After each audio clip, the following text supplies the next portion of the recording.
2011, année de l'Outre-mer, le salon du livre à Paris a vu de nombreux auteurs, parmi les invités polynésiens, Patrick Amarou, Patrice Guirao, Yann Hubert et Chantal Spitz. L'auteur présentait son dernier ouvrage intitulé Elle, terre d'enfance, édité au Vent des Îles.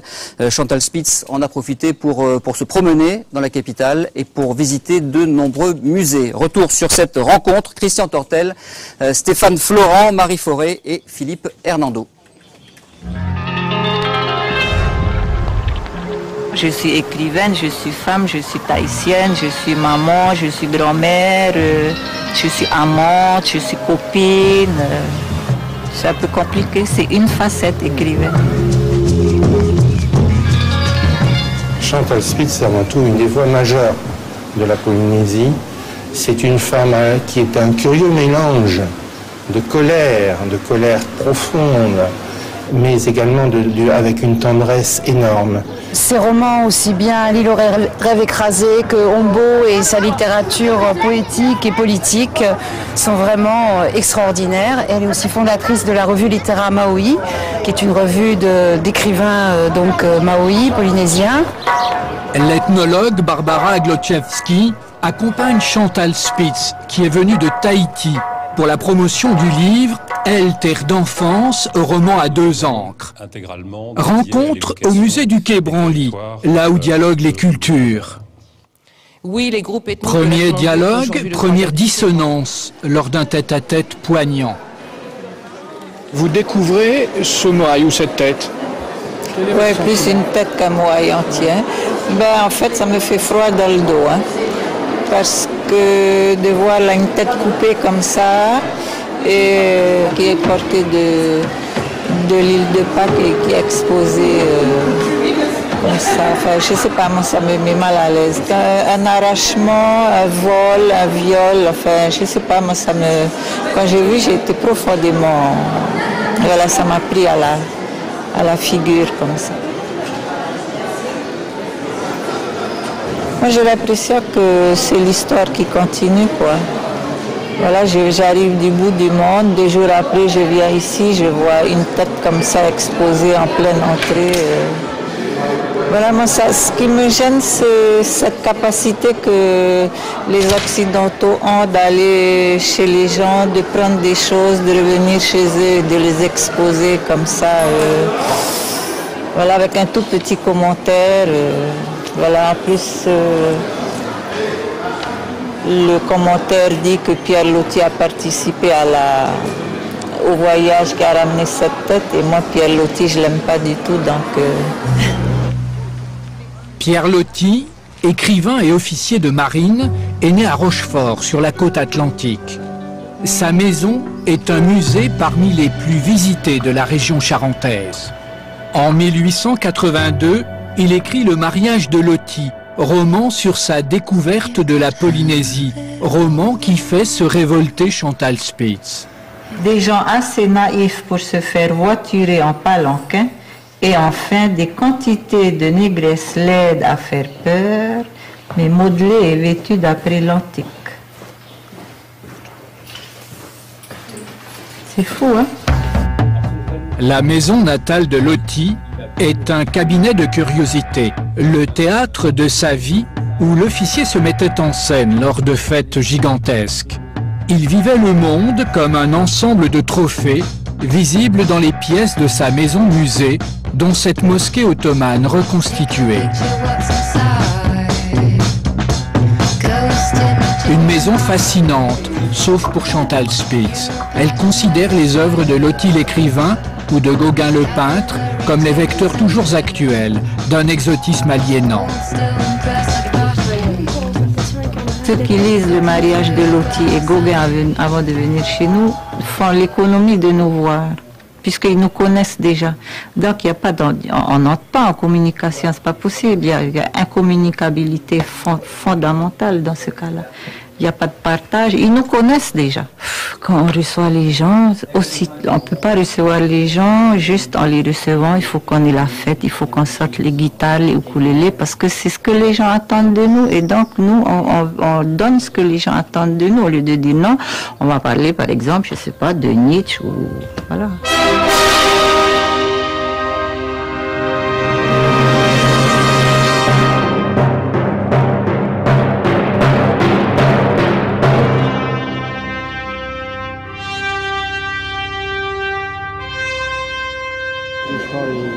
Après 2 rencontres ratées au musée du Quai Branly à Paris et chez Pierre Loti à Rochefort, la 3e étape est la bonne.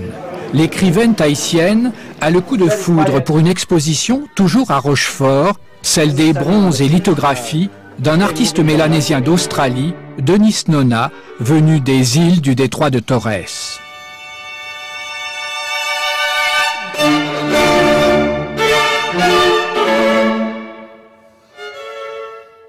Ah, je suis complètement fascinée. Fascinée par son imaginaire, fascinée par sa technique. J'ai jamais vu ça. Oui, parce que là, on a une mémoire exposée, dépliée, déployée. Ah oui, et puis ce qui est fascinant aussi, c'est que puisque les jeunes ne parlent plus la langue, et sans doute ils vont perdre la tradition. Donc là, c'est une façon de transmettre la mémoire. C'est fascinant, surtout en plus avec des techniques modernes, quoi. I want to share my culture. Je veux partager ma culture. Et je veux commencer par les histoires des ancêtres. Je veux les recueillir. Puisque notre culture est orale, ce n'est pas une culture écrite. Nous n'avons pas de mot pour art. A-R-T. Dans ma langue, il n'y a pas de mot. La mémoire et l'oubli sont un motif central dans l'œuvre de Chantal Spitz. Comme l'a montré son premier roman, premier aussi en Polynésie française en 1991, un livre au titre dont il faut peser les mots, L'île des rêves écrasés. Son tout dernier roman, Elle, terre d'enfance, met en scène 2 monologues, 2 langues, comme une forme de dialogue douloureux entre une enfant et sa nourrice qui la voit grandir.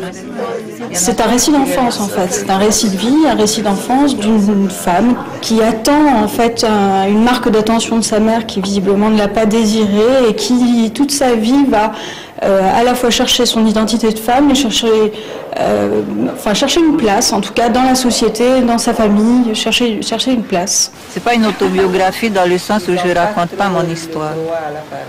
Je raconte l'histoire de plein de gens, y compris de toutes mes copines avec qui j'ai grandi, parce qu'on a toutes grandi de la même façon. C'est aussi bien c'est aussi bien les femmes de ma famille que les femmes des familles du quartier et des familles de mes copines, quoi. On a grandi vraiment entouré de femmes. Les hommes, il me semble que, enfin en tout cas dans mon souvenir, les hommes étaient inexistants. J'avais des hoquets de haine épais comme un univers sans étoiles. La petitesse, la fourberie avaient gagné et cette victoire déposait aux confins de ma conscience l'insupportable évidence que la morale avait déserté les intelligences, que la société se coagulait de lâcheté multipliée. Quand j'écris, j'ai de la musique dans la tête. Donc voilà, j'ai de la musique, il faut que les phrases que je fabrique aient une certaine musique, mais j'ai aussi l'impression que j'arrive jamais à trouver le bon mot. Donc pour dire une idée, je mets 3 lignes, 4 lignes, 5 lignes, juste pour trouver le bon mot et du coup je prends tous les mots qui ont rapport avec l'idée que je veux dire.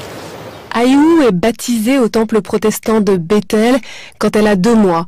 Et son parrain est un copain de Rudy. Il est Mahou et il s'occupe bien de la petite fille. Il prend des jouets et un péoué et ils vont à Tamanui regarder Motuuta et les pirogues à voile ou les bateaux qui rentrent de la pêche. Moi, ma langue première, c'est le français. On va pas refaire l'histoire. Chez moi, c'est interdit de parler tahitien. Donc, ma langue première, c'est le français. Mais il y a toujours des mots qui appartiennent à la vie courante que je suis incapable de dire en français. Parce que c'est pas du tout le même mot. Mais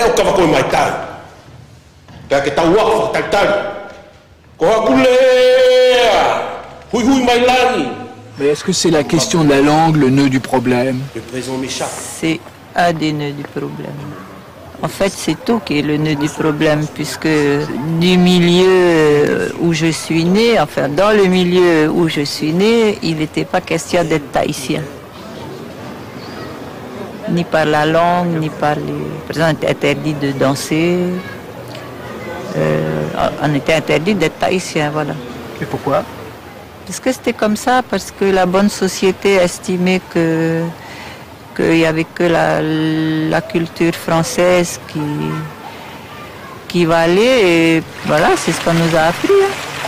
Qu'est-ce que l'écriture représente pour toi? Ah, c'est ma vie, l'écriture. Je pense que si j'avais pas écrit... En fait, j'écris depuis que je sais écrire. Je pense que si j'avais pas écrit, je me serais suicidée 15 000 fois. Non seulement c'est ma vie, mais en plus, c'est le seul outil que j'ai trouvé pour me connaître.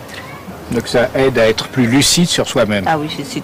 Et sur les autres, et sur le pays dans lequel on vit, le monde dans lequel on vit, oui. Je pense que je suis... On me dit souvent pessimiste, mais je pense que je suis plus lucide que pessimiste. En matière de discernement, Chantal Spitz pourrait adopter ce mot du poète René Char, pour qui la lucidité est la blessure la plus rapprochée du soleil. These dreams that pass me by, this salvation.